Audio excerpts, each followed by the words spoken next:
Hi అండి. అందరూ ఎలా ఉన్నారు? ఈ వెజిటబుల్ ఏంటని మీ అందరికీ తెలిసే ఉంటదండి.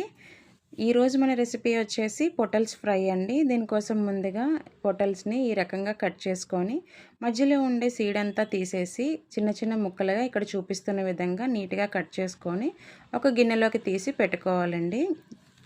దాని తర్వాత స్టవ్ వెలిగించి ప్యాన్ పెట్టుకొని ఆయిల్ హీట్ చేసుకోవాలండి. ఆయిల్ హీట్ అయిన తర్వాత పచ్చిశనగపప్పు, దంచుకున్న వెల్లుల్లి, ఎండుమిరపకాయలు, కరివేపాకు, కొంచెం అంటే కొంచెం జీలకర్రని వేసి ఒకసారి ఫ్రై చేసిన తర్వాత ముందుగా కట్ చేసుకున్న ఈ పొటల్స్ ముక్కల్ని ఇందులో వేసుకొని కలుపుకోవాలండి. తర్వాత ఒక 2 నిమిషాల పాటు మూత పెట్టుకోవాలి. ఇలా మూత తీసిన తర్వాత మళ్ళీ దీంట్లోనే సాల్ట్, కారం, పసుపు వేసుకొని ఇంకొకసారి మంచిగా కలుపుకోవాలండి.